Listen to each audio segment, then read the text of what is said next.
Las ametropías o defectos de graduación básicamente dependen de dos características del ojito, o los determina dos características del ojito: la forma del ojito y el tamaño del ojo. Cuando hablamos del tamaño del ojo, nos estamos refiriendo al tamaño en sentido anteroposterior, ¿verdad? En el caso de la miopía, por ejemplo, el ojito miope o el ojo miope es un ojo más grande de lo normal o más largo de lo normal, de tal forma que la imagen enfoca adelante de la retina, donde debería de haber enfocado. Es decir, que si yo la quiero corregir, entonces necesito usar un lente no positivo, negativo, que me haga la imagen un poquito, o la enfoque un poquito más atrás. La hipermetropía es lo opuesto exactamente, que estructuralmente hablando, es un ojo más corto de lo normal, entonces la imagen va a caer detrás de donde yo necesito que caiga, y como ahí yo sí puedo hacer un mecanismo de enfoque, el miope no puede desenfocar, pero el hipermétrope sí puede enfocar. Ese paciente hipermétrope es más probable que tenga síntomas. El lente que se utiliza para corregirlo pues es un lente que le llamamos positivo, básicamente. Eso es en cuanto a las ametropías esféricas, decimos nosotros, o las que dependen del tamaño del ojo. Si es una ametropía que depende de la forma del ojo, nos referimos específicamente a la forma de la córnea, que en sentido vertical y en sentido horizontal debería de medir exactamente lo mismo para que pudiera realizar el mecanismo de enfoque. Cuando no miden exactamente lo mismo, la luz, en lugar de hacer un mecanismo de enfoque y juntarse en un solo punto, queda todo el tiempo un poco desenfocada. Entonces los pacientes con astigmatismo son pacientes más sintomáticos a la luz, por ejemplo, a los monitores, a las pantallas. Esos son los tres tipos de defectos o ametropías que existen en el ojito. La presbicia o vista cansada es otra cosa. Es un desgaste del mecanismo de enfoque interno del ojito, entonces no califica como tal como ametropía o defecto de graduación. Y por ejemplo, ese paciente no sería candidato a una cirugía refractiva láser, al menos no la cirugía láser tradicional.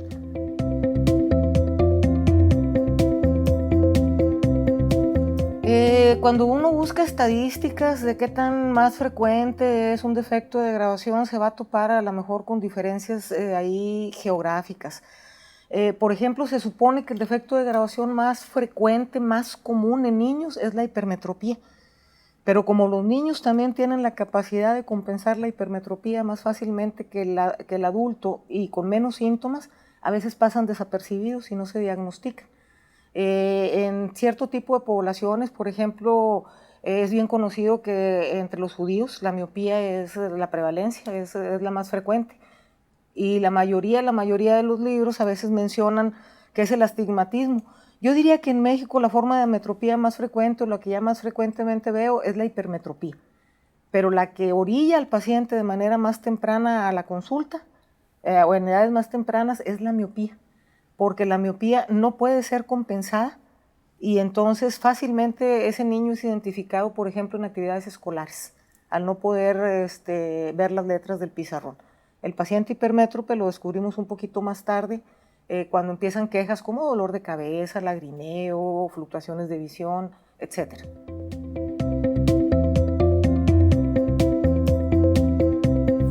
La presbicia es lo que coloquialmente llamamos o siempre hemos llamado vista cansada, ¿verdad? Es el paciente mayor, generalmente de 40 años de edad, que tiene dificultad con las actividades específicamente de visión cercana. Se relaciona con los defectos de graduación porque los síntomas son muy similares a los de la hipermetropía, por ejemplo, en el sentido de que el ojito está realizando un mecanismo de enfoque que le está costando demasiado esfuerzo y los síntomas están relacionados con la pérdida o el desgaste de ese mecanismo de enfoque. Dicho de otra manera, cuando yo veo algo en visión cercana, mi ojo tiene que trabajar, tiene que hacer un mecanismo de enfoque. Entre más cerca yo quiera ver la imagen, más mecanismo de enfoque o más acomodación. Entre más pequeño el tamaño de la imagen, más acomodación requiero. Entre más joven, más capacidad de acomodación tengo. De tal manera que, por ejemplo, podemos imaginar a los niños en la edad de primaria recostados sobre el cuaderno, escribiendo y enfocados a una distancia de centímetros, ¿verdad? Pero ya no vemos eso en alguien de 20 años, por ejemplo. ni a los 30 y menos a los 40, en que generalmente ocurre un mecanismo o la crisis de la pérdida de este mecanismo, en donde a la distancia habitual de lectura yo ya no puedo sostener mi mecanismo de enfoque porque ocurre una pérdida del mecanismo en este nivel. Sí, el segundo lente que tenemos en el ojito, no la córnea, que es el primero, el segundo, de manera interna, se llama cristalino, es este lente que tenemos aquí, tiene la capacidad o tiene cierta elasticidad para cambiar de forma. Yo contraigo mi músculo de manera involuntaria aquí y este lente cambia el mecanismo de enfoque. Si yo voy perdiendo esa capacidad de hacer el mecanismo de enfoque, va a llegar un momento en que va a ser crisis y no voy a poder sostener el mecanismo de enfoque. Siempre se pensó tradicionalmente que nada más era una pérdida de las células, les llaman a estas estructuras que son como los resortes que permiten ese movimiento. Actualmente se entiende mucho más de la presbicia y son muchos mecanismos involucrados en esa pérdida de acomodación o en esa pérdida de elasticidad. Desde el cristalino que se engruesa hasta la parte blanca del ojito que se va haciendo más rígida, el músculo que pierde fuerza y sí, sobre todo las ónulas se llaman estas estructuras que se van perdiendo, que se van quebrando, por decirlo de alguna manera. Bueno, la reposición de este mecanismo como tal, como yo lo acabo de explicar, no es posible al día de hoy. Cualquier cirugía de presbicia no está reponiendo exactamente ese mecanismo, está usando otro tipo de mecanismos para reponer la capacidad de ver de cerca en el paciente mayor de 40 años de edad. Y hay una confusión muy frecuente entre si ese paciente es candidato o no es candidato a cirugía refractiva láser, por ejemplo. Me refiero a cirugía refractiva láser tradicional.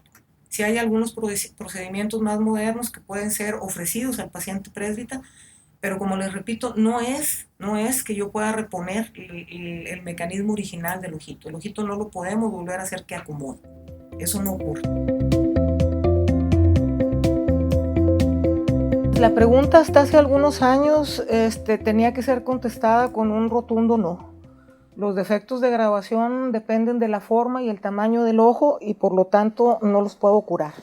Los puedo corregir, ¿verdad? Puedo usar algún tipo de graduación, ya sea en forma de correctores aéreos, o sea, lentes normales, o puedo usar pupilentes si es necesario y el paciente quiere, o lentes de contacto, o lo puedo corregir quirúrgicamente con alguna forma de cirugía refractiva.